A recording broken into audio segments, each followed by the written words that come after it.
Hello friends, welcome to my YouTube channel. दोस्तों, आज के सेशन में हम लोग करने वाले हैं एसएसटी जियोग्राफी की क्लास को, जिसमें दोस्तों आज आपकी ये क्लास बहुत ही खास होने वाली है, क्योंकि दोस्तों इसमें आज जो हम लोग करने वाले हैं वो जियोग्राफी को करने वाले हैं। और जियोग्राफी में क्लास 6, 7, 8 इन तीनों क्लास के जियोग्राफी क्लास को एक वीडियो में कवर करने वाले हैं। तो जल्दी से दोस्तों जुड़ जाइए ज़्यादा से ज़्यादा लोग। और इसके पहले बता दें तो आपको हिस्ट्री जो है कि हम पहले ही कंप्लीट कर चुके हैं, तो जो लोग भी हिस्ट्री की क्लास नहीं देखे हैं वो लोग जो है कि जाकर देख सकते हैं। उसको मैंने 3 पार्ट में बनाया है, ठीक है। तो उसको अगर आप देख लेते हैं, वहाँ से आपको नोट्स भी मिल जाएगा फ्री में, जहाँ से आप अपने रिवीजन को अच्छे तरीके से कर पाएंगे, अपनी तैयारी को बेहतर तरीके से कर पाएंगे।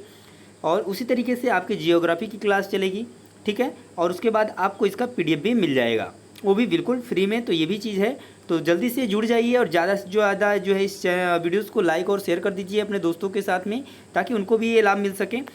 और इससे एक चीज़ और बताना चाहेंगे कि इससे आपका बाहर कुछ भी क्वेश्चन पूछा जाने वाला नहीं है सिटी के अंदर, सीटेट एग्ज़ाम में, ठीक है। इसी के अंदर से सब कुछ आपका आएगा, और इससे शॉर्ट नोट्स भी आपको कहीं प्रोवाइड नहीं कोई कराएगा, मिलेगा भी नहीं और फ्री भी नहीं मिलेगा, ठीक है। तो ये सारी चीज़ें आपके लिए यहाँ पर जो है बिल्कुल फ्री हैं और बिल्कुल बेहतर तरीके से मिलने वाली हैं। तो आप समय को बर्बाद न करते हुए जल्दी से जुड़ जाइए और चलिए वीडियो को शुरू करते हैं। चैप्टर नंबर 1 जो है जियोग्राफी का हमारे सामने है, जो कि क्लास 6 का है। और चैप्टर 1 का नाम है सौर मंडल में पृथ्वी, ठीक है। तो इसके बारे में हम लोग एक एक जो है पॉइंट वाइज जो है चीज़ें पढ़ेंगे, और बिल्कुल सटीक, और ज़्यादा जो है इधर उधर की चीज़ें बिल्कुल भी नहीं पढ़ेंगे, बिल्कुल सटीक पढ़ेंगे और बिल्कुल ठोस पढ़ेंगे, ठीक है। तो चलिए सबसे पहले शुरू करते हैं पूर्णिमा। पूर्णिमा पहला पॉइंट कि पूर्ण चंद्र को लगभग 1 महीने में एक बार देख सकते हैं। आप लोगों ने भी देखा होगा, इस चीज़ को नाम सुने ही होंगे, अमावस्या और पूर्णिमा। तो पूर्णिमा जो होती है, जिस दिन जो है चंद्रमा पूरी तरह से गोल दिखता है, उस रात को क्या कहते हैं, पूर्ण चंद्रमा वाली रात, या क्या कहते हैं, पूर्णिमा कहते हैं, जो कि महीने में लगभग कितनी बार देख सकते हैं, एक बार, ठीक है। उसके बाद अमावस्या उसका उल्टा होता है, यानी कि 15 दिन के बाद, जिस दिन पूर्णिमा होती है उसके ठीक 15 दिन बाद हम इसे नहीं देख सकते हैं, किसको, चंद्रमा को। और यह नए चंद्रमा की रात्रि या अमावस्या कहते हैं, ठीक है। इसमें ज़्यादा कोई परेशानी नहीं होगी। तो आगे चलते हैं। अब देखिए उसके बाद है खगोलीय पिंड। सूर्य, चंद्रमा तथा वे सभी वस्तुएं जो रात के समय आसमान में चमकती हैं खगोलीय पिंड कहलाती हैं। क्लियर है, यानी जो भी चीज़ें हम रात में देखते हैं चमकते हुए आसमान में, वो सभी जो होती हैं चीज़ें, वो क्या होती हैं, खगोलीय पिंड होती हैं। चाहे वो सूर्य हो, चंद्रमा हो, ठीक है, ये सभी क्या है, खगोलीय पिंड हैं। चाहे वो पृथ्वी हो, तो ये सभी जो है कि क्या है, खगोलीय पिंड हैं। आप याद रखेंगे इस चीज़ को। दिया है कि कुछ खगोलीय पिंड जो है बड़े आकार वाले तथा गर्म होते हैं, और ये गैसों से बने होते हैं। इनके पास अपनी ऊष्मा तथा प्रकाश होता है, जिसे वे बहुत बड़ी मात्रा में उत्सर्जित करते हैं। और इन खगोलीय पिंडों को क्या कहते हैं, तो तारा कहते हैं। ये क्वेश्चन बहुत बार एग्जाम में पूछा गया है कि तारा किसे कहते हैं। तो जिन खगोलीय पिंडों के पास अपनी स्वयं का प्रकाश और ऊष्मा होती है, वे क्या होते हैं, तारा कहलाते हैं। और सूर्य भी एक तारा है, क्योंकि इसकी भी अपनी एक ऊष्मा है, इसमें भी क्या है, प्रकाश है, ठीक है। उसके बाद देखिए नक्षत्र मंडल। दिया है कि तारों के विभिन्न समूहों द्वारा बनाई गई विविध आकृतियों को नक्षत्र मंडल कहते हैं। अर्सा मेजर या बिग बियर इसी प्रकार का एक नक्षत्र मंडल है। बियर या सप्तऋषि या 7 तारों का समूह है, जो कि नक्षत्र मंडल अर्सा मेजर का भाग है। तो देखिए नक्षत्र मंडल क्या होता है, आप लोग देखे होंगे आकाश में कि कई तारों को जोड़ करके जो है विभिन्न आकृतियां बन जाती हैं। कहीं कोई जानवर की आकृति या इस तरीके की आकृति कोई देखने को हमको मिलता है कि उसके जैसा लगता है। तो ये जो आकृतियां होती हैं उन्हीं को क्या कहते हैं, नक्षत्र मंडल कहते हैं। उसके बाद दिया है कि अर्सा मेजर और बिग बियर इसी प्रकार का एक नक्षत्र मंडल है। तो ये आपका एग्जाम्पल पूछता है, ठीक है। और सप्तऋषि में 7 तारों का समूह होता है। तो ये भी चीज़ याद रखेंगे, ये भी आपका पूछा जाता है। नेक्स्ट पॉइंट देखिए ध्रुव तारे के बारे में। इसके बारे में तो शायद ही ऐसा होगा जो नहीं सुना होगा। तो बात करते हैं ध्रुव तारा। प्राचीन समय में लोग रात में दिशा का निर्धारण तारों की सहायता से करते थे। आप समझ सकते हैं कि जो आज के समय से पहले, बहुत समय पहले, जब समय देखने के लिए घड़ी नहीं हुआ करता था, तो उस टाइम पे लोग जो है दिशाओं का ज्ञान, समय का ज्ञान किस तरीके से करते रहे होंगे। तो ध्रुव तारा भी आपका जो है दिशा ज्ञान के लिए क्या करता था, सहायता करता था, ठीक है। क्योंकि ध्रुव तारा जो है किस दिशा में होता था, तो उत्तर दिशा में होता था। और जब ये पता चल जाता था कि हाँ ये तारा जो है उत्तर दिशा में है, तो बाकी दिशाओं का हम निर्धारण कर पाते हैं, ठीक है। उसके बाद देखिए दिया हुआ है कि प्राचीन समय में लोग रात्रि की दिशा में निर्धारित तारों की सहायता से करते थे। उत्तरी तारा यानी उत्तर दिशा को बताता था, यानी ये देखिए उत्तरी तारा उत्तर दिशा को बताता था, इसे ही ध्रुव तारा भी कहा जाता है। तो याद रखेंगे, ये आपका पूछा जाता है कि ध्रुव तारा किस दिशा में होता है, तो उत्तर दिशा में होता है। आगे नेक्स्ट पॉइंट ग्रह। अभी हमने तारा पढ़ा, उसके बाद ग्रह है। तो कुछ खगोलीय पिंडों में अपना प्रकाश एवं उष्मा नहीं होती है। जिनके पास होती है तो उन्हें तो तारा कहते हैं, पर जिनके पास नहीं होती है उन्हें क्या कहते हैं, तो वे तारों के प्रकाश से प्रकाशित होते हैं। यानी जिनके पास, वे खगोलीय पिंड जिनके पास अपने उष्मा और प्रकाश नहीं होते हैं, तो वो क्या होते हैं, तारों के प्रकाश से प्रकाशित होते हैं। और ऐसे ही पिंडों को क्या कहलाते हैं, ग्रह कहलाते हैं। और जिस तरीके से हमारी पृथ्वी भी क्या है, एक ग्रह है, और ये क्या करती है, सूर्य के उष्मा और प्रकाश से प्रकाशित होती है। तो सूर्य एक तारा है और जो पृथ्वी है एक क्या है, ग्रह है। तो ऐसे आप समझ सकते हैं।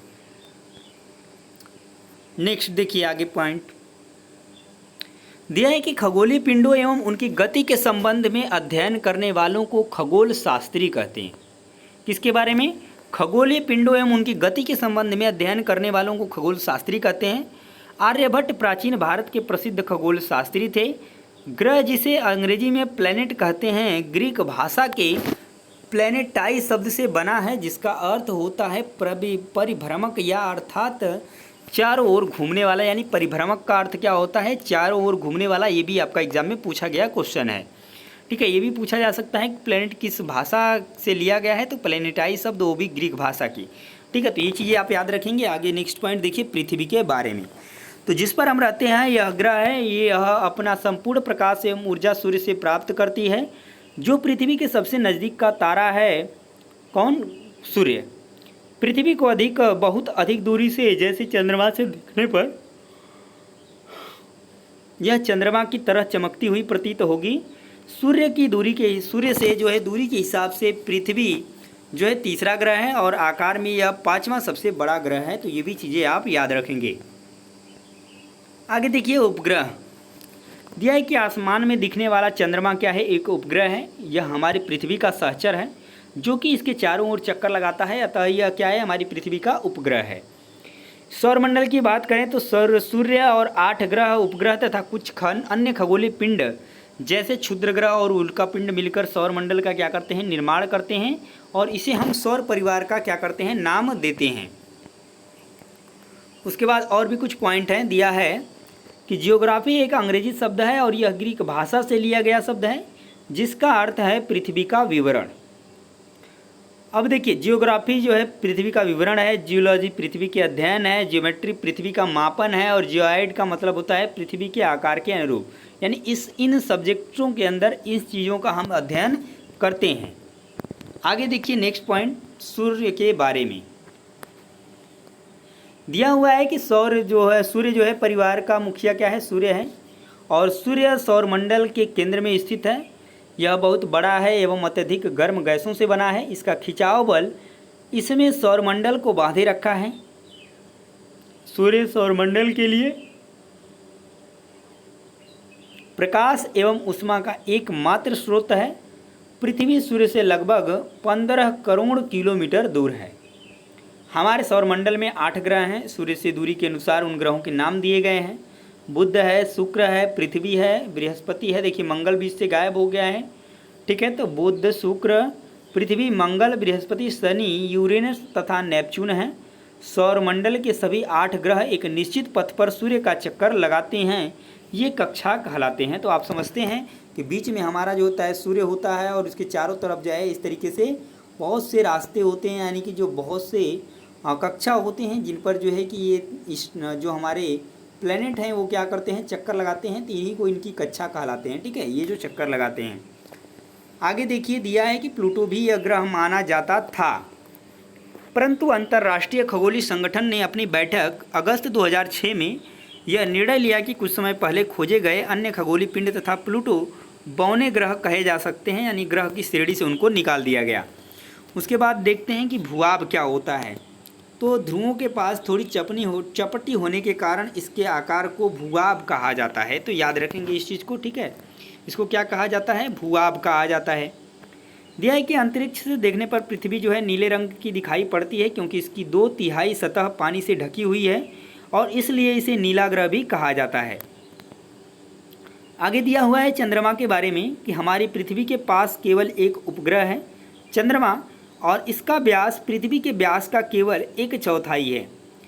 चंद्रमा पृथ्वी से लगभग 3,84,000 किलोमीटर दूर है। तो ये चीज़ आप याद रखेंगे, 3,84,000 या फिर 400 किलोमीटर भी आप बोल सकते हैं। उसके बाद नील आर्मस्ट्रांग जो है पहले व्यक्ति थे जिन्होंने 21 जुलाई 1969 को सबसे पहले चंद्रमा की सतह पर अपना कदम रखा था। प्रकाश की गति की सीमा की बात करें तो 3 लाख किलोमीटर प्रति सेकंड है और सूर्य के प्रकाश को पृथ्वी तक पहुंचने में लगभग 8 मिनट का समय लगता है। मानव निर्मित उपग्रह एक कृत्रिम पिंड होता है। यह वैज्ञानिकों द्वारा बनाया जाता है और अंतरिक्ष में उपस्थित कुछ भारतीय उपग्रह हैं, यानी कि हैं जैसे कि इनसेट है, IRS है, एजुसेट है, ये सभी क्या हैं, कृत्रिम उपग्रह हैं। दिया है कि चंद्रमा पृथ्वी का एक चक्कर लगभग 27 दिन में पूरा करता है और लगभग इतने ही दिन में वह अपने अक्ष पर एक चक्कर भी पूरा करता है। यहाँ से क्वेश्चन 100% बनता है, यानी कि ये पूछा जाता है कि चंद्रमा का केवल हमें एक ही भाग क्यों दिखाई देता है, इसका कारण क्या है। तो इसका कारण यही है कि चंद्रमा पृथ्वी का एक चक्कर लगभग 27 दिन में पूरा करता है और इतने ही समय में वह अपने अक्ष पर भी क्या करता है, एक चक्कर पूरा करता है। ठीक है, इसके परिणाम स्वरूप पृथ्वी से हमें चंद्रमा का केवल एक ही भाग दिखाई पड़ता है, जो कि अभी हमने आपको बताया। उसके बाद दिया है क्षुद्र ग्रह। तो ग्रह के ही भाग हुए जो बहुत वर्ष पहले विस्फोट के बाद ग्रहों से टूटकर अलग हो गए, और ये असंख्य छोटे पिंड भी सूर्य के चारों ओर चक्कर लगाते हैं। इन पिंडों को क्या कहते हैं, क्षुद्र कहते हैं। यानी कि ये ग्रह के ही भाग होते हैं जो क्षुद्र ग्रह होते हैं, जो विस्फोट के बाद जो है क्या हो चुके हैं, ग्रहों से टूटकर अलग हैं, पर वो भी क्या करते हैं, उसी कक्षा में ये गोल गोल सूर्य का चक्कर लगाते रहते हैं। नेक्स्ट पॉइंट देखिए, उल्का पिंड। दिया है कि सूर्य के चारों ओर चक्कर लगाने वाले पत्थरों के छोटे छोटे टुकड़ों को क्या कहते हैं, उल्का पिंड कहते हैं। लाखों तारों के समूह को आकाश गंगा कहते हैं और हमारा सौरमंडल इस आकाश गंगा का एक भाग है और लाखों आकाश गंगाएं मिलकर ब्रह्मांड का निर्माण करती हैं। अतः आप सोच सकते हैं दोस्तों कि कितना बड़ा हमारा जो है ब्रह्मांड है, ठीक है, कि जिसका केवल हमारा सौरमंडल केवल एक भाग है, वो भी किसका, आकाश गंगा का, और लाखों आकाश गंगाएं मिलकर जो है ब्रह्मांड का निर्माण करती हैं। तो हमारा ब्रह्मांड कितना बड़ा है ये आप समझ सकते हैं। ठीक है, आगे देखिए ग्रहों के बारे में सेपरेटली पढ़ लेते हैं, अलग अलग चीज़ों के बारे में जान लेते हैं हर एक ग्रह के बारे में। दिया है कि सबसे पहले बुध, यानी जो कि सूर्य के सबसे नज़दीकी ग्रह है और यह सबसे छोटा और हल्का ग्रह है और सूर्य के चारों ओर परिक्रमण काल इसका 88 दिन का है, यानी एक चक्कर पूरा करने में इसको 88 दिन का समय लगता है। दूसरा है शुक्र। यह पृथ्वी का निकटतम सबसे चमकीला और सबसे गर्म ग्रह है। इसे सांझ का तारा या भोर का तारा कहा जाता है। इसे पृथ्वी का भगिनी ग्रह कहते हैं क्योंकि सूर्य के ये जो है पृथ्वी के आकार और साइज में सब बड़ा है, मतलब बराबर है, और सूर्य के चारों ओर एक परिक्रमण काल इसका 255 दिन का होता है।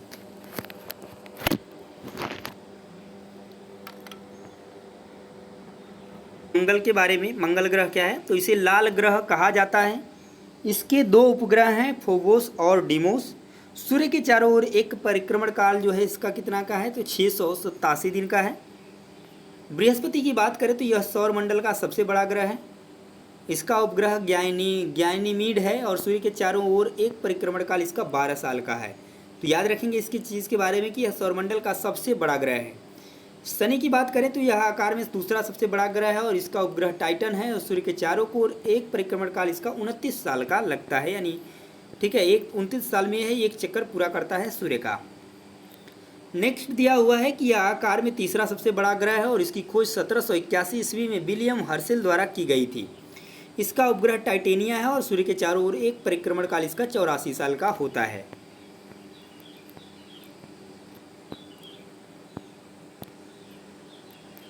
आगे देखिए वरुण के बारे में, तो यह सूर्य से सबसे दूर स्थित ग्रह है। इसका उपग्रह टाइटन है और सूर्य के चारों ओर परिक्रमण काल इसका 164 साल का है। उसके बाद देखिए नेक्स्ट है हमारी पृथ्वी। पृथ्वी आकार में 5वां सबसे बड़ा ग्रह है। पृथ्वी अपने अक्ष पर 23.5 अंश झुका है और यह सौरमंडल का एकमात्र ऐसा ग्रह है जिस पर जीवन है और एकमात्र इसका उपग्रह चंद्रमा है और पृथ्वी का व्यास 6371 किलोमीटर है। आगे देखते हैं चैप्टर नंबर 1 जो है कंप्लीट होता है और स्टार्ट होता है आपका चैप्टर 2 ग्लोब, अक्षांश और देशांतर। दिया है कि हमारी पृथ्वी गोलाकार नहीं है, पृथ्वी उत्तर एवं दक्षिण ध्रुवों पर थोड़ी चपटी है तथा मध्य में थोड़ी उभरी हुई है। ग्लोब पर देशों, महाद्वीपों तथा महासागरों को उनके आकार में दिखाया जाता है। एक सुई ग्लोब में झुकी हुई अवस्था में स्थित होती है जिसे अक्ष कहा जाता है। ग्लोब पर वे दो बिंदु जिनसे होकर सुई गुजरती है, ठीक है, उत्तर तथा दक्षिण ध्रुव हैं। काल्पनिक रेखा जो ग्लोब को दो बराबर भागों में बांटती है इसे विषुवत वृत्त कहा जाता है। तो ये चीज़ आप देखे होंगे, अगर ग्लोब जो है थोड़ा सा झुका होता है और इस तरीके से एक उसमें सुई होती है, इसी सुई को क्या कहते हैं, तो अक्ष कहते हैं, ठीक है। और इसको एक बीच से एक रेखा काटती है, उसको कहते हैं विषुवत वृत्त कहा जाता है। तो ये चीज़ें भी आप देंगे। ग्लोब को दो बराबर भागों में बांटती है, एक ऊपर और एक नीचे। इस रेखा के स्थित आधे भाग को उत्तरी गोलार्ध यानी ऊपरी वाले को उत्तरी गोलार्ध और नीचे वाले को दक्षिणी गोलार्ध कहा जाता है। नेक्स्ट पॉइंट देखिए, अक्षांश रेखाएं। दिया है कि विषुवत वृत्त से ध्रुवों तक स्थित सभी समांतर वृत्तों को अक्षांश रेखाएं कहते हैं। याद रखिए इस तरीके से, यानी कि ये इस तरीके से विषुवत वृत्त है, तो इस तरीके से बहुत सारी समांतर रेखाएं जाती हैं, इन्हीं को क्या कहते हैं, अक्षांश रेखाएं कहते हैं, ठीक है। दिखाया है कि विषुवत वृत्त शून्य अंश अक्षांश को दर्शाता है। ये जो विषुवत वृत्त है ये शून्य अंश को दर्शाता है, और विषुवत वृत्त के ऊपर की सभी समांतर रेखाओं को उत्तरी अक्षांश कहा जाता है, जो ऊपर वाली हैं, और विषुवत वृत्त के दक्षिण स्थित सभी समांतर रेखाओं को दक्षिणी अक्षांश कहा जाता है, यानी कि जो नीचे स्थित होते हैं उनको ये सब दक्षिणी अक्षांश रेखाएं हैं। उसके बाद ये आप पढ़ सकते हैं अक्षांश जो है समांतर रेखाओं के बारे में, कि कितनी कितनी दूरी पर जो है कि कौन कौन सी रेखाएं हैं। तो उत्तरी गोलार्ध में कर्क रेखा इतने पर है, दक्षिणी गोलार्ध में मकर रेखा जो है इतने पर है, और विषुवत वृत्त जो है इतने में है, ठीक है। और उसके बाद विषुवत वृत्त ये दक्षिण में है, उत्तर में, और ये दक्षिण ध्रुव वृत्त। उसके बाद देखते हैं इसमें पृथ्वी के ताप कटिबंध के बारे में। तो सबसे पहले देख लेते हैं उष्ण ताप कटिबंध, ठीक है। दिया है कि कर्क एवं मकर रेखा के बीच अक्षांशों पर सूर्य वर्ष में एक बार दोपहर में सिर के ठीक ऊपर होता है, इसलिए क्षेत्र में सबसे अधिक ऊष्मा प्राप्त होती है। इसे उष्ण ताप कटिबंध कहते हैं। ध्यान से समझिएगा, कर्क रेखा एवं मकर रेखा के बीच अक्षांशों पर सूर्य वर्ष में एक बार दोपहर में सिर के ठीक ऊपर होता है। जैसा कि आप देख रहे हैं इस टाइम पे जो गर्मी पड़ रही है वो उसी का क्या है, परिणाम है, यानी कि सूर्य जो है बिल्कुल हमारे सिर के ऊपर है, इस वजह से जो है तापमान इतना हाई है, इतना टेम्परेचर जो है कि बढ़ा हुआ है, ठीक है। तो इसे ही क्या कहते हैं, उष्ण ताप कटिबंध कहते हैं। आगे देखिए शीतोष्ण कटिबंध। तो दिया है कि उत्तरी गोलार्ध में कर्क रेखा तथा उत्तर ध्रुव वृत्त तथा दक्षिणी गोलार्ध में मकर रेखा एवं दक्षिण ध्रुव वृत्त बीच वाले क्षेत्र का तापमान जो है मध्यम रहता है, इसलिए इन्हें शीतोष्ण कहा जाता है। अतः समझिए कि ये आपकी पूरी पृथ्वी है, ठीक है। क्या है, इस तरीके से आप मानिए कि ये आपकी पूरी पृथ्वी है, ये आपका विषुवत है, और इस तरीके से आपकी दो रेखाएं जाती हैं, एक कर्क रेखा और मकर रेखा। इधर कर्क रेखा है, उधर मकर रेखा है, और ये आपका दूसरा जो है कि क्या है, वृत्त है, यानी कि दक्षिणी गोलार्ध में कह सकते हैं इसको ध्रुव वृत्त। ये क्या है, दक्षिणी ध्रुव वृत्त है। तो इनके बीच का जो तापमान होता है, ये टेम्परेचर और ये टेम्परेचर, ये जो है थोड़ा सा मध्यम रहता है। यहाँ पर इसके बीच में तो ये बहुत तेज़ रहता है, यानी इसमें जो है सूर्य के जो है सीधे सर के ऊपर होता है, और इन यहाँ पर टेम्परेचर जो है मध्यम रहता है उसके नीचे वाले भाग में। तो इसलिए इन्हें क्या कहते हैं, बीच वाले भाग को शीतोष्ण कहा जाता है। उसके बाद दिया हुआ है तीसरा पॉइंट, शीत कटिबंध। तो दिया है कि उत्तरी गोलार्ध में, उत्तरी दक्षिणी गोलार्ध में दक्षिण ध्रुव के बीच के क्षेत्र में बहुत ठंड होती है, यानी जो सबसे नीचे वाला पार्ट बचा हुआ था और सबसे ऊपर वाला। तो क्योंकि यहाँ सूर्य जो है क्षितिज से ऊपर नहीं आ पाता है, इसलिए ये शीत कटिबंध कहलाते हैं। यानी फिर यहाँ पर सूर्य कभी सीधा पड़ता ही नहीं है, ठीक है। इस वजह से यहाँ पर जो है गर्मी उतना नहीं पड़ती है, यहाँ पर जो है आपको टेम्परेचर जो है डाउन देखने को मिलता है। यहाँ पर हमेशा जो है बर्फीली चीज़ें मिलेंगी, यानी बर्फ़ ही ढका रहता है। उसके बाद देखिए देशांतर। तो उत्तरी ध्रुव से दक्षिणी ध्रुव को मिलाने वाली काल्पनिक रेखाएं क्या कहलाती हैं, देशांतर रेखाएं कहलाती हैं। अतः ये आपका पूरा वृत्त है, तो यहाँ से ये आपकी पृथ्वी है, तो यहाँ से जो रेखाएं निकल रही हैं इस ध्रुव से, यानी ये आपका उत्तरी ध्रुव, ये आपका दक्षिणी ध्रुव, तो दोनों को मिलाने वाली जो काल्पनिक रेखाएं हैं इन्हीं को देशांतर रेखाएं कहते हैं, ठीक है। देशांतर को अंशों में मापा जाता है, प्रत्येक अंश को मिनट को सेकेंड में विभाजित किया जाता है। दिया है कि अक्षांश रेखाओं से भिन्न सभी देशांतरी यामित्रों की लंबाई समान होती है। देशांतर वृत्त जो है 360 डिग्री का होता है। याम्योत्तर की बात करें तो इंग्लैंड के ग्रीनविच शहर से होकर गुजरने वाली रेखा को मध्याह्न रेखा कहते हैं। जहां ब्रिटिश राजकीय वेधशाला स्थित से गुजरने वाली याम्योत्तर को प्रमुख याम्योत्तर कहते हैं। दिया है कि इसका मान 0 देशांतर है तथा यहाँ से हम पृथ्वी को 2 समान भागों 180 पूर्वी गोलार्ध और 180 दक्षिणी गोलार्ध, यानी ये चीज़ 0 कर लें तो इस वाले भाग को जो है 180 पूर्वी है और ये 180 दक्षिणी गोलार्ध में विभक्त कर देती है। ठीक है। दिया है कि मुख्य मध्याह्न रेखा विभिन्न देशों में समय निर्धारित करती है और 180 अक्षांश पर स्थित अंतर्राष्ट्रीय तिथि रेखा कहते हैं, यानी इसी को क्या कहते हैं, अंतर्राष्ट्रीय तिथि रेखा भी कहते हैं। दिया है कि यह एक ऐसी काल्पनिक रेखा है जहां एक दिन से तारीख बदल जाती है और पूर्वी देश पश्चिमी देश से एक दिन या कुछ घंटे आगे चलते हैं। ठीक है, यानी जो देश पूर्व में होते हैं, जो देशांतर के पूर्वी भाग में होते हैं, वो दक्षिणी वाले से एक दिन या कुछ घंटे आगे चलते रहते हैं। मानक समय की बात करें तो समय को मापने का सबसे अच्छा साधन पृथ्वी, चंद्रमा एवं ग्रहों की गति है। सूर्योदय एवं सूर्यास्त प्रतिदिन होता है, अतः स्वाभाविक ही है कि यह पूरे विश्व में समय निर्धारण का सबसे अच्छा साधन है।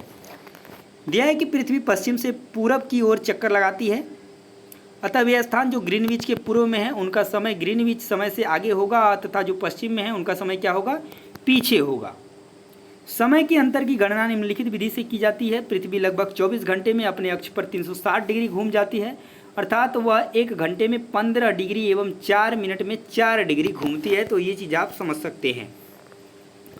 ठीक है, 1 घंटे में 15 डिग्री ये गलत दे दिया है और यहाँ पर दिया है 4 मिनट में 4 डिग्री, तो ये बात भी गलत दे दिया है यहाँ पर। ठीक है, ये क्या होता है कि जो आपका घूमता है 1 घंटे में 15 डिग्री, ये आपका सही है। ठीक है, आगे चलते हैं, देखते हैं। देखिए कि इस प्रकार समय जब ग्रीनविच के दोपहर के 12 बजते हैं तब ग्रीनविच के समय से पूर्व में 1 बजा होगा। ठीक है, दिया है 1 घंटे में 15 डिग्री। ठीक है, वही चीज़ और आगे होगा और पश्चिम में क्या होंगे 11 बजे होंगे पर 1 घंटे में 15 मिनट पीछे होगा। ठीक है, यानी 1 घंटे में 15 डिग्री पीछे होगा। तो इस तरीके से आप पीछे कर सकते हैं। भारत का मानक समय की बात करें तो भारत में 82 डिग्री 30 मिनट को पूर्व का मानक याम्योत्तर माना गया है। इस याम्योत्तर के स्थानीय समय को पूरे देश का मानक समय माना जाता है। इसे भारतीय मानक समय के नाम से जाना जाता है। दिया है कि भारत ग्रीनविच के 82 डिग्री 30 मिनट पूर्व में स्थित है तथा यहाँ का समय ग्रीनविच समय से 5.5 घंटा जो है कि आगे चलता है। इसलिए जब लंदन में दोपहर के 2 बजे होंगे तब भारत में शाम के 7:30 बजे होंगे। तो ये चीज़ याद रखिए, बार बार क्वेश्चन एग्जाम में पूछा ही जाता है। ठीक है, दिया है कि पृथ्वी को 1-1 घंटे वाले 24 समय क्षेत्रों में बांटा गया है। इस प्रकार प्रत्येक समय क्षेत्र 15 डिग्री देशांतर तक के क्षेत्र को क्या करता है, घेरता है। और पीछे पश्चिम में 12 मानक समय। आप कुछ नहीं, इस तरीके से आपको निकालने की ज़रूरत नहीं है। आप जो है डायरेक्टली जो है 5.5 घंटे समय को आगे या पीछे करके क्या कर सकते हैं, समय का निर्धारण बता सकते हैं। जैसे बार बार पूछा जाता है एग्जाम में कि ग्रीनविच रेखा पर या फिर लंदन में ये समय है तो भारत में कितना होगा, भारत में ये है तो लंदन में कितना होगा, तो आप ये बता सकते हैं। क्योंकि जो भारत का समय होगा वो लंदन के समय से आपका 5.5 घंटे आगे होगा, तो आप उसको बता सकते हैं कि आगे होगा कि पीछे होगा। तो यहाँ पे आपका चैप्टर नंबर 2 कंप्लीट होता है और चैप्टर 3 स्टार्ट होता है, पृथ्वी की गतियाँ। चलिए तो देखते हैं। पृथ्वी जो है 2 प्रकार की गति करती है। पृथ्वी का अपने अक्ष पर घूमना क्या कहलाता है, घूर्णन कहलाता है। यानी पृथ्वी जिस तरीके से लट्टू घूमती है तो अपने ही जगह पर यह क्या करती है, घूमती है, इसे घूर्णन कहा जाता है। और सूर्य के चारों ओर जो स्थित कक्षा में पृथ्वी की गति को क्या कहते हैं, परिक्रमण कहते हैं। यानी जो सूर्य का चक्कर लगाती है उसे ये परिक्रमण कहा जाता है। दिया है कि पृथ्वी सूर्य से प्रकाश प्राप्त करती है और पृथ्वी का आकार गोले के समान है, इसलिए एक समय में सिर्फ इसके आधे भाग पर ही रोशनी प्राप्त होती है। सूर्य की ओर भाग में दिन होता है, जबकि दूसरा भाग जो सूर्य से दूर होता है वहाँ पर रात होती है। आपको भी पता है कि पृथ्वी के आधे भाग पर दिन होता है, आधे भाग पर रात होती है। यानी कि जो हिस्सा सूर्य के सामने की तरफ होगा वहाँ पर दिन होगा और जो उसके पीछे साइड में होगा वहाँ पर रात होगी। दिया है कि ग्लोब पर वृत्त जो दिन तथा रात को विभाजित करता है उसे प्रदीप्ति वृत्त कहते हैं। और पृथ्वी अपने अक्ष पर चक्कर पूरा करने में लगभग 24 घंटे का समय लेती है। घूर्णन के समय काल को पृथ्वी दिन कहा जाता है और यह पृथ्वी की दैनिक गति है, यानी कि यह एक दिन में एक चक्कर पूरा कर लेती है। कहाँ पर, अपने अक्ष पर घूम जाती है। ठीक है, उसके बाद दिया है कि पृथ्वी की पृथ्वी एक वर्ष यानी कि 365 दिन और 1/4 दिन में, मतलब कि 6 घंटे, 365 दिन और 6 घंटे दिन में सूर्य का चक्कर लगाती है और 4 वर्षों में प्रत्येक वर्ष के बचे हुए 6 घंटे मिलकर एक दिन यानी 24 घंटे के बराबर हो जाते हैं और इसलिए अतिरिक्त दिन को फरवरी महीने में जोड़ दिया जाता है और इस प्रकार प्रत्येक चौथे वर्ष फरवरी माह 28 से 29 दिन का होता है। और ऐसा वर्ष जिसमें 366 दिन होते हैं उसे क्या कहते हैं, तो लीप वर्ष कहा जाता है। सामान्यतः की बात करें तो एक वर्ष को 4 ऋतुओं में बांटा जाता है, गर्मी, सर्दी, बसंत और शरद। मौसम की बात करें तो 3 मौसम, और अगर ऋतु की बात करें तो 4 ऋतुओं में बांटा जाता है, ठीक है, गर्मी, सर्दी, बसंत और शरद। आगे देखिए नेक्स्ट पॉइंट दिया हुआ है कि ऋतुओं में परिवर्तन सूर्य के चारों ओर पृथ्वी की स्थिति में परिवर्तन के कारण होता है। दिया है कि 21 जून को उत्तरी गोलार्ध सूर्य की तरफ झुका होता है, जिसके कारण सूर्य की किरणें कर्क रेखा पर सीधी पड़ती हैं, जिससे उत्तरी गोलार्ध के बहुत बड़े भाग में सूर्य की रोशनी प्राप्त होती है। इसलिए विषुवत वृत्त के उत्तरी भाग में गर्मी का मौसम होता है। वहीं दिया 21 जून को इन क्षेत्रों में सबसे लंबा दिन एवं सबसे छोटी रात होती है और पृथ्वी की इस अवस्था को उत्तर अयनांत कहा जाता है। तो ये पॉइंट याद रखेंगे, ये काफ़ी इंपॉर्टेंट है, ये आपका एग्जाम में पूछा जाने वाला क्वेश्चन है। नेक्स्ट पॉइंट देखिए, दिया है कि 22 दिसंबर को दक्षिणी ध्रुव के सूर्य की ओर झुके होने के कारण मकर रेखा पर सूर्य की किरणें सीधी पड़ती हैं। चूँकि सूर्य की किरणें मकर पर लंबवत पड़ती हैं, इसलिए दक्षिणी गोलार्ध के बहुत बड़े भाग में प्रकाश प्राप्त होता है। इसलिए दक्षिणी गोलार्ध में लंबे दिन तथा छोटी रातों वाली ग्रीष्म ऋतु होती है। दिया है 21 मार्च एवं 23 सितंबर को सूर्य की किरणें विषुवत वृत्त पर सीधी पड़ती हैं। इस अवस्था में कोई भी ध्रुव सूर्य की ओर नहीं झुका होता है, इसलिए पूरी पृथ्वी पर रात और दिन बराबर होते हैं। कब? 21 मार्च और 23 सितंबर को। इसे विषुव कहा जाता है। उसके बाद दिया हुआ है कि 23 सितंबर को उत्तरी गोलार्ध पर शरद ऋतु होती है, जबकि दक्षिणी गोलार्ध में बसंत ऋतु होती है। 21 मार्च को स्थिति इसके विपरीत होती है, और जब उत्तरी गोलार्ध में बसंत ऋतु तथा दक्षिणी गोलार्ध में शरद ऋतु होती है। इस प्रकार स्पष्ट है कि पृथ्वी के घूर्णन एवं परिक्रमण के कारण दिन एवं रात तथा ऋतुओं में परिवर्तन होता है। तो यहाँ पर आपका चैप्टर नंबर 3 जो है कंप्लीट होता है और स्टार्ट होता है चैप्टर नंबर 4 मानचित्र। मानचित्र में दिया है कि पृथ्वी की सतह या इसके एक भाग का पैमाने के माध्यम से चपटी सतह पर खींचा गया चित्र क्या है? मानचित्र है। विश्व ग्लोब के निर्माता की बात करें तो मार्टिन बैहम हैं। विश्व मानचित्र के निर्माणकर्ता अनेक्सिमेंडर हैं। भूगोल के जनक हिकेटियस हैं। व्यवस्थित भूगोल के जनक इरेस्टोथनीज हैं। तो ये चीज़ें हो गया। भौतिक मानचित्र किसे कहते हैं? तो पृथ्वी की प्राकृतिक, जैसे कि पर्वतों, पठारों, मैदानों, नदियों, महासागरों इत्यादि को दर्शाने वाले मानचित्र को क्या कहते हैं? भौतिक मानचित्र कहते हैं। राजनीतिक मानचित्र की बात करें तो राज्यों, नगरों, शहरों तथा गांवों और विश्व के विभिन्न देशों और राज्यों तथा उनकी सीमाओं को दर्शाने वाले मानचित्र को क्या कहते हैं? राजनीतिक मानचित्र कहते हैं। उसके बाद दिया है थीमेटिक मानचित्र। तो कुछ मानचित्र विशेष जानकारियाँ प्रदान करते हैं, जैसे सड़क मानचित्र, वर्षा मानचित्र, वन तथा उद्योग आदि के विवरण दर्शाने वाले मानचित्र थीमेटिक मानचित्र कहलाते हैं। मानचित्र के 3 घटक हैं, दूरी, दिशा और प्रतीक। ये क्वेश्चन आपका बार बार एग्जाम में पूछा जाता है कि कौन से 3 घटक हैं मानचित्र के? तो दूरी, दिशा और प्रतीक। दूरी क्या होती है? तो मानचित्र एक आरेखण होता है जो कि पूरे विश्व या उसके एक भाग को छोटा मानचित्र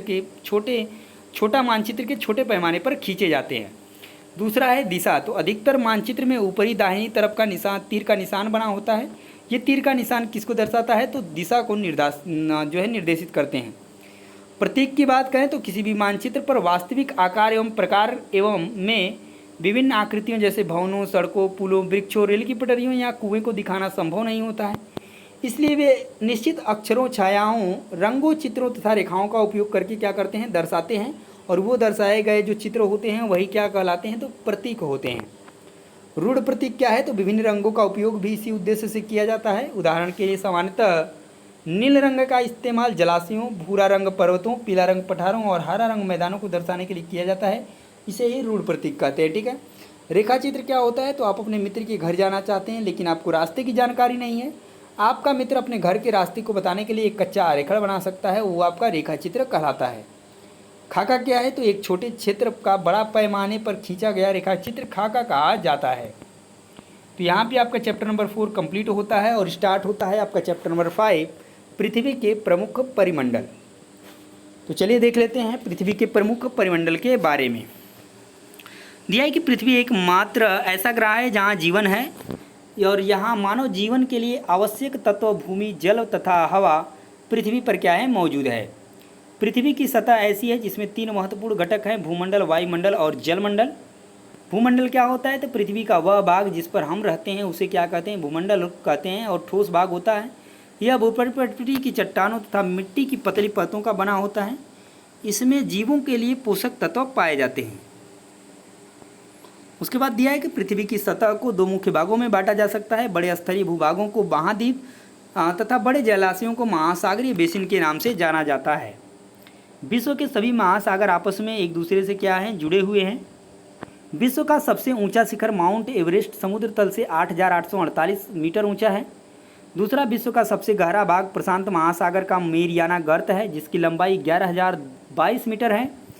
उसके बाद न्यूजीलैंड के एडमंड हिलेरी तथा भारत के तेंजिंग नॉर्गे शेरपा 29 मई 1953 को पृथ्वी के सबसे ऊंचे शिखर माउंट एवरेस्ट पर चढ़ने वाले पहले व्यक्ति थे, तेंजिंग नॉर्गे शेरपा। ठीक है। उसके बाद दिया है कि जापान की जुंको तोआबोई विश्व की पहली महिला थी जिन्होंने 16 मई 1975 को माउंट एवरेस्ट पर कदम रखा। भारत की बछेंद्री पाल पहली महिला थी जिसने 23 मई 1984 को माउंट एवरेस्ट पर अपना कदम रखा था। वहीं महाद्वीप की बात करें तो पृथ्वी पर 7 प्रमुख महाद्वीप हैं और यह विश्व जल राशि के द्वारा एक दूसरे से क्या हैं, अलग हैं। तो इन महाद्वीपों के नाम देख लेते हैं। सबसे पहले हम बात करेंगे महाद्वीप। तो सबसे पहला है एशिया महाद्वीप जो कि विश्व का सबसे बड़ा महाद्वीप है और यह पृथ्वी के कुल क्षेत्रफल के 1/3 भाग में फैला है। यह उत्तरी गोलार्ध में स्थित है और कर्क रेखा इस महाद्वीप से होकर के क्या करती है, गुजरती है। एशिया के पश्चिम में यूराल पर्वत जो है कि स्थित है जो यूरोप से अलग करता है और यूरोप एशिया के संयुक्त भाग को यूरेशिया कहा जाता है। ठीक है। नेक्स्ट सेकंड है अफ्रीका। एशिया के बाद विश्व का दूसरा सबसे बड़ा महाद्वीप है। विषुवत रेखा इस महाद्वीप के लगभग मध्य भाग से होकर गुजरती है और यही एक ऐसा महाद्वीप है जिससे होकर कर्क, विषुवत, मकर तीनों रेखाएं गुजरती हैं।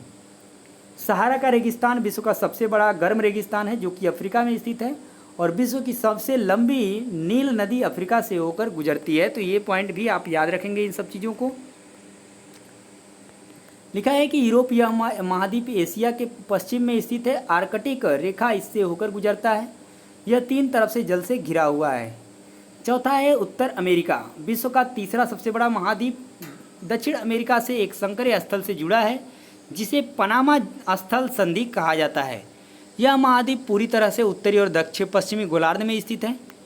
दक्षिण अमेरिका की बात करें तो इसका अधिकांश भाग दक्षिणी गोलार्ध में स्थित है और इसके विश्व की सबसे लंबी पर्वत श्रृंखला एंडीज पर्वत के दक्षिण की ओर फैली है।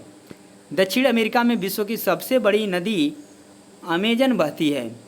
ऑस्ट्रेलिया की बात करें तो विश्व का सबसे छोटा महाद्वीप है जो कि पूरी तरह से दक्षिणी गोलार्ध में स्थित है। यह चारों तरफ से महासागरों तथा समुद्र से घिरा है और इसे द्वीपीय महाद्वीप कहा जाता है।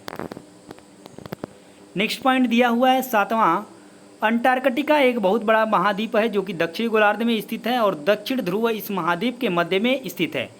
यह हमेशा मोटी बर्फ के परतों से ढका रहता है। यहाँ किसी भी प्रकार का अस्थायी मानव निवास नहीं है। बहुत से देशों के शोध केंद्र यहाँ स्थित हैं। भारत के भी शोध संस्थान यहाँ पर हैं। उनमें नाम है मैत्री और दक्षिण गंगोत्री। ये क्वेश्चन आपका बार बार रिपीट होता है, बार बार पूछा जाता है। ठीक है। उसके बाद दिया हुआ है जलमंडल।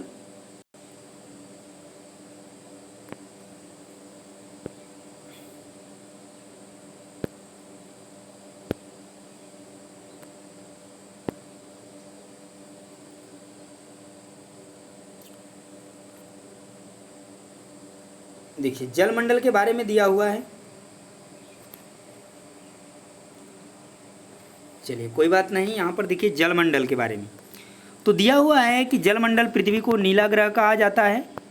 पृथ्वी का 71% भाग जल और 29% भाग स्थल है और जलमंडल में जल के सभी रूप उपस्थित हैं। इसमें महासागर एवं नदियाँ, झीलें, हिमनदियाँ, भूमिगत जल तथा वायु मंडल की जलवाष्प सभी सम्मिलित हैं। तो ये सारी चीज़ें जो हैं कि आपकी स्थित है उसमें। तो दिया है कि महासागरों में 97% भाग पर खारा जल पाया जाता है। यह इतना अधिक खारा होता है कि मानव के उपयोग में नहीं आ सकता और शेष जल का बहुत बड़ा भाग बर्फ की परतों एवं हिमनदियों तथा भूमि का जल के रूप में पाया जाता है। दिया है महासागर जलमंडल के मुख्य भाग हैं, यह आपस में एक दूसरे से जुड़े हुए हैं। महासागरीय जल हमेशा गतिशील रहता है। महासागरीय जल की 3 प्रमुख गतियां हैं, तरंगे, ज्वार भाटा और महासागरीय धाराएं। तो देखिए, सबसे पहले महासागर के बारे में तो दिया हुआ है। प्रशांत महासागर सबसे बड़ा महासागर है। यह पृथ्वी के 1/3 भाग पर फैला है और पृथ्वी का सबसे गहरा भाग मेरियाना गर्त प्रशांत महासागर में स्थित है। एशिया, ऑस्ट्रेलिया, उत्तर दक्षिण अमेरिका इसके चारों ओर स्थित हैं। दूसरा आता है अटलांटिक महासागर, विश्व का दूसरा सबसे बड़ा महासागर और अंग्रेजी भाषा के एक्स अक्षर के आकार का है। यह आपका क्वेश्चन एग्जाम में बार बार पूछा जाता है कि कौन सा महासागर अंग्रेजी के एस अक्षर का है, तो अटलांटिक महासागर। दिया है कि इसके पश्चिमी किनारे पर उत्तर एवं दक्षिण अमेरिका है तथा पूर्वी किनारे पर यूरोप एवं अफ्रीका। अटलांटिक महासागर के तटरेखा दंतुरित तटरेखा द्वारा प्रकाशित प्राकृतिक पोताश्रय एवं पत्थरों के लिए आदर्श स्थिति है। ये आपका पूछा जाता है बार बार कि कौन सा महासागर की तटरेखा दंतुरित तटरेखा प्राकृतिक पोताश्रय एवं पत्थरों के लिए आदर्श स्थिति है, तो अटलांटिक आप याद रखेंगे। तीसरा है हिंद महासागर। तो हिंद महासागर ही एक ऐसा महासागर है जिसका नाम किसी देश पर है, यानी कि भारत के नाम पर है रखा गया है। यह महासागर लगभग त्रिभुजाकार है और उसके उत्तर में एशिया, पश्चिम में अफ्रीका तथा पूर्व में ऑस्ट्रेलिया स्थित है। चौथा है दक्षिणी महासागर। तो अंटार्कटिका महाद्वीपों को चारों ओर से घेरता है। यह अंटार्कटिका महाद्वीप से उत्तर की ओर 60 डिग्री दक्षिण अक्षांश तक फैला हुआ है। उसके बाद लास्ट आपका आता है आर्कटिक महासागर, उत्तर ध्रुव वृत्त में स्थित है और यह उत्तर ध्रुव के चारों ओर फैला है। यह प्रशांत महासागर से छिछले जल वाले एक संकरे भाग से जुड़ा है जिसे बेरिंग जल संधि के नाम से जाना जाता है। उसके बाद बात करते हैं वायुमंडल। तो हमारी पृथ्वी चारों ओर से गैस की एक परत से घिरी हुई है जिसे वायुमंडल कहा जाता है। यह हमें वायु प्रदान करती है जिससे हम सांस लेते हैं। यह वायुमंडल सूर्य से आने वाले हानिकारक किरणों से बचाता भी है क्योंकि इसमें ओजोन परत पाई जाती है। ठीक है, देखिए वायुमंडल 1600 किलोमीटर की ऊंचाई तक फैला है। वायुमंडल को उसके घटकों, तापमान तथा अन्य के आधार पर 5 परतों में बांटा जाता है। इन परतों को पृथ्वी की सतह से शुरू करते हुए पहला क्षोभ मंडल, दूसरा समताप मंडल, तीसरा मध्य मंडल, उसके बाद आयन मंडल और 5वां आपका बहिर्मंडल है। तो इस तरीके से जो है इनका जो है कि बंटवारा किया गया है। उसके बाद दिया है कि वायुमंडल मुख्यतः आयतन के अनुसार nitrogen 78%, oxygen 21%, carbon dioxide 0.03%, argon 0.093% और अन्य सभी 0.04%। तो ऑक्सीजन सांस लेने के लिए आवश्यक है जबकि नाइट्रोजन प्राणियों की वृद्धि के लिए आवश्यक है। दिया है कि ऊंचाई के साथ वायुमंडल के घनत्व में भिन्नता आती है। यह घनत्व समुद्री तल पर सबसे अधिक होता है तथा जैसे जैसे हम ऊपर की ओर जाते हैं यह तेजी के साथ घटता जाता है। दिया है कि आप जानते हैं कि पहाड़ों पर पर्वतारोहियों को हवा के घनत्व में कमी होने के कारण सांस लेने में कठिनाई होती है। ऊंचाई पर सांस लेने के लिए ही उन्हें अपने साथ ऑक्सीजन सिलेंडर लेकर जाना पड़ता है। दिया है कि जैसे जैसे ऊपर की ओर जाते हैं तापमान भी घटता जाता है। वायुमंडल पृथ्वी पर दबाव डालता है और वायु जो है उच्च दाब से निम्न दाब की ओर बहती है।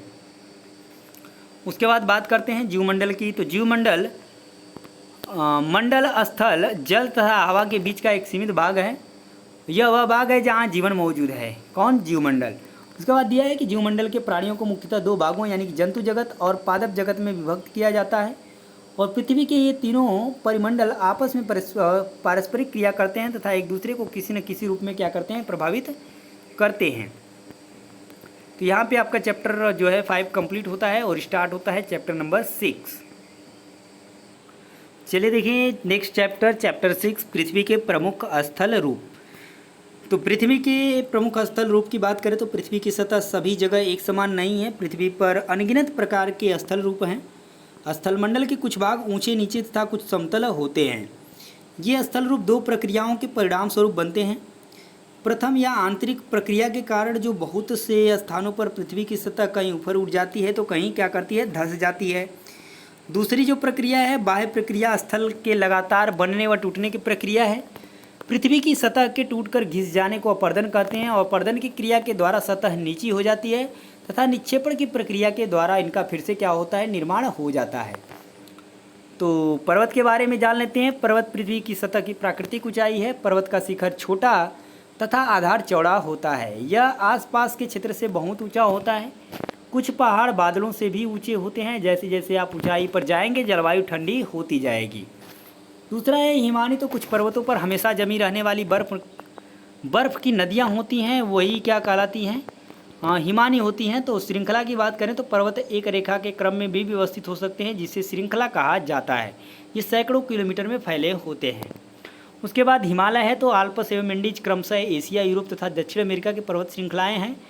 पर्वतों की ऊंचाई एवं आकार में भिन्नता होती है और पर्वत 3 प्रकार के होती हैं: वलित पर्वत, भ्रंशोत पर्वत तथा ज्वालामुखी पर्वत। पहला दिया है हिमालय तथा आल्प्स वलित पर्वत। तो दिया है कि जिनकी सतह उबड़ खाबड़ तथा शिखर जो है शंक्वाकार होता है। भारत की अरावली श्रृंखला विश्व की सबसे पुरानी वलित पर्वत श्रृंखला है, यानी कि ऐसे पर्वत जिनकी सतह उबड़ खाबड़ हो और शिखर जो है शंक्वाकार हो, मतलब इस तरीके से कह सकते हैं, इस तरीके का पर्वत होगा तो वो किस तरीके का कहलाएगा, हिमालय, या कह सकते हैं आल्प्स। ठीक है।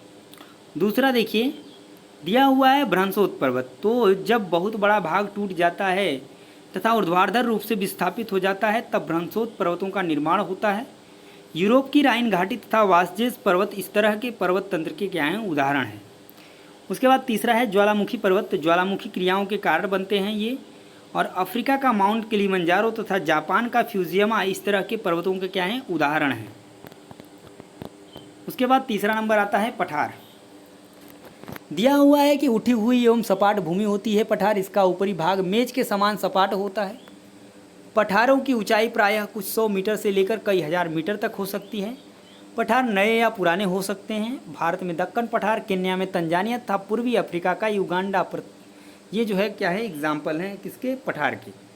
दिया है कि तिब्बत का पठार विश्व का सबसे ऊंचा पठार है, जिसकी ऊंचाई समुद्र तल से 4000 से 6000 मीटर तक है।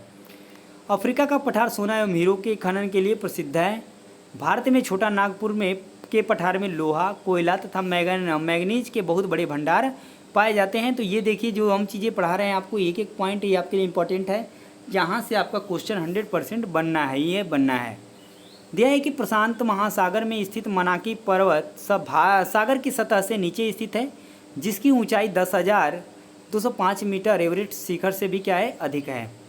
चौथा है मैदान। तो मैदान समतल भूमि के बहुत बड़े भाग होते हैं। वे सामान्यतः मध्य समुद्री तल से 200 मीटर से ऊंचे अधिक नहीं होते हैं। अधिकांश मैदान नदियों तथा उनकी सहायक नदियों के द्वारा बने हैं।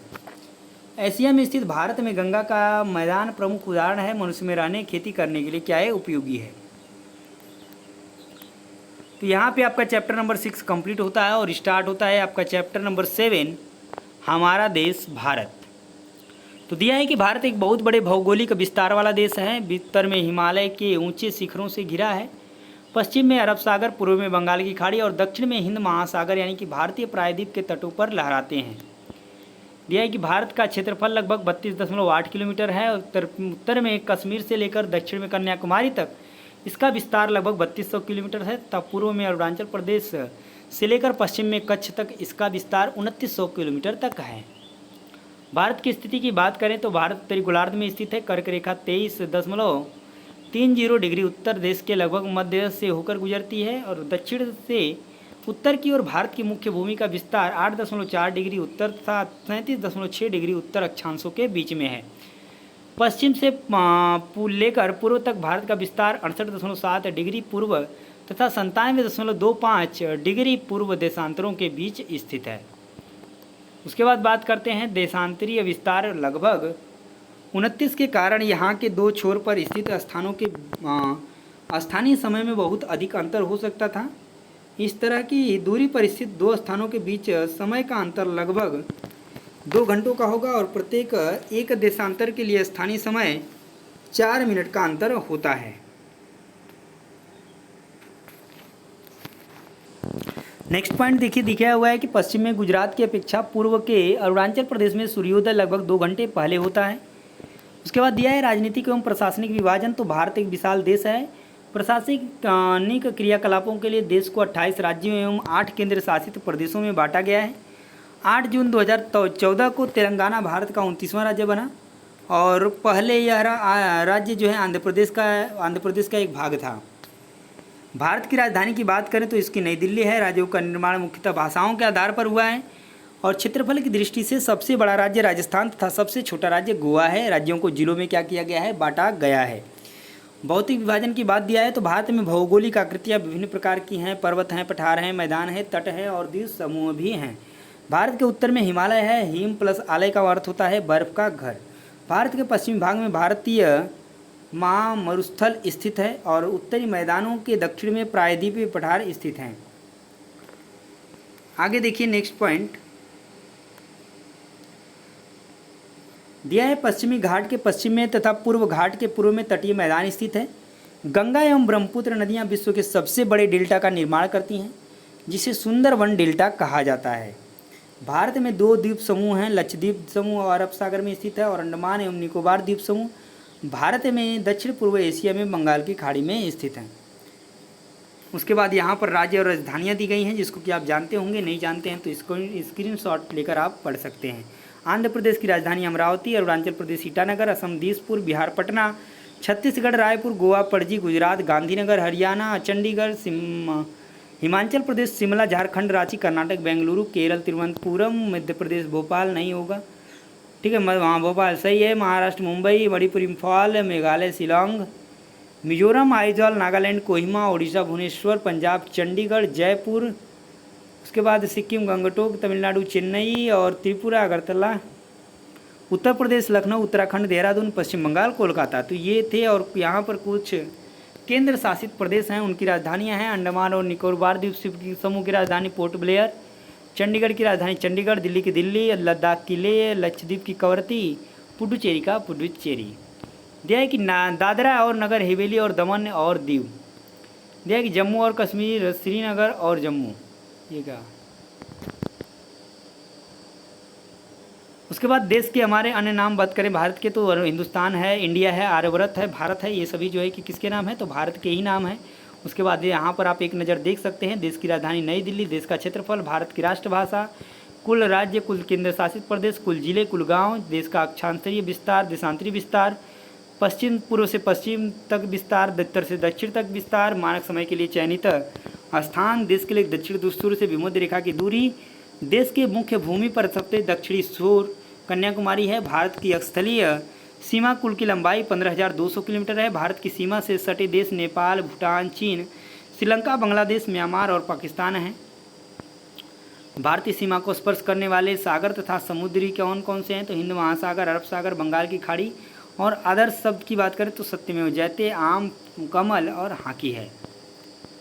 सबसे अधिक वर्षा का स्थान मासीनाम मेघालय में, सर्वाधिक घनी आबादी वाला राज्य बिहार, सबसे अधिक वनों वाला राज्य असम और सबसे अधिक जनसंख्या वाला राज्य नगर मुंबई, सबसे पूर्वी राज्य अरुणाचल प्रदेश, सबसे पश्चिमी राज्य गुजरात, सबसे उत्तरी राज्य कश्मीर, सबसे दक्षिणी राज्य तमिलनाडु, सबसे गानों वाली फिल्म इंद्र सभा और सबसे तेज गति से चलने वाली रेलगाड़ी शताब्दी एक्सप्रेस, सबसे महंगा नगर बेंगलोर, सर्वाधिक प्रदूषण फैलाने वाला शहर कलकत्ता, भारत की कुल भाषाएं 1952, सर्वोच्च राष्ट्रीय सम्मान भारत रत्न, सर्वाधिक अनुसूचित जाति वाला राज्य उत्तर प्रदेश, सर्वाधिक अनुसूचित जनजाति वाला राज्य मध्य प्रदेश और सर्वाधिक साक्षरता वाला राज्य केरल और सबसे कम वर्षा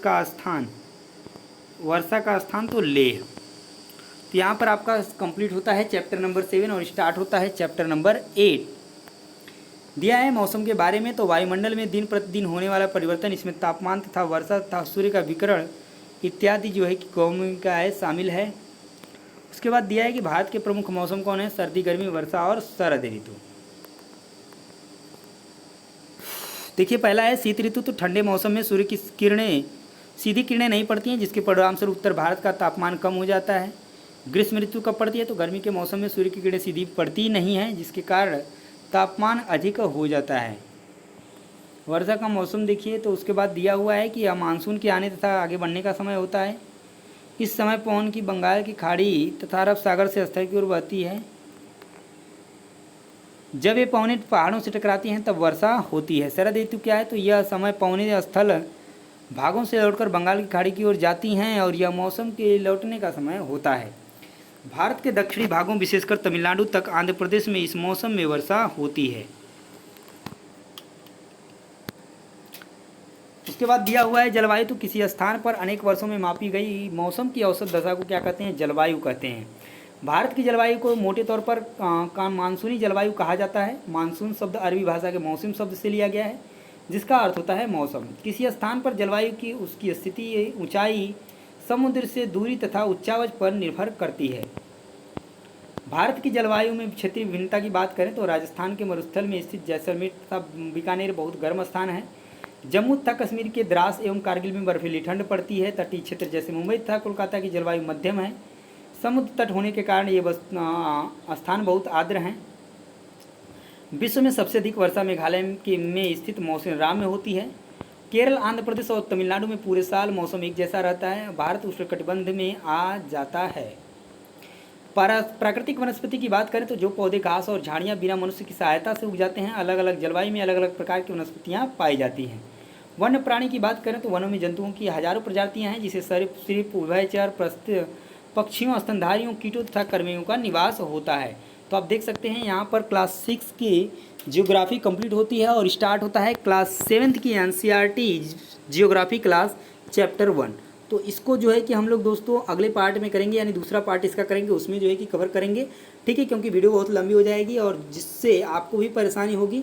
ठीक है, तो आपके लिए ईजी रहे पढ़ने के लिए और आसान भी रहे, आपको समझ में भी आए। तो इन सभी चीज़ों को देखते हुए ये क्लास हम नेक्स्ट सेट में करने वाले हैं, नेक्स्ट वीडियो में करने वाले हैं।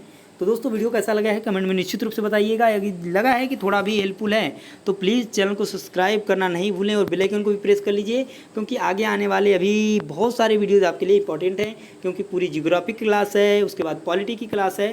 तो दोस्तों मिलेंगे नेक्स्ट वीडियो में, तब तक के लिए जय हिंद।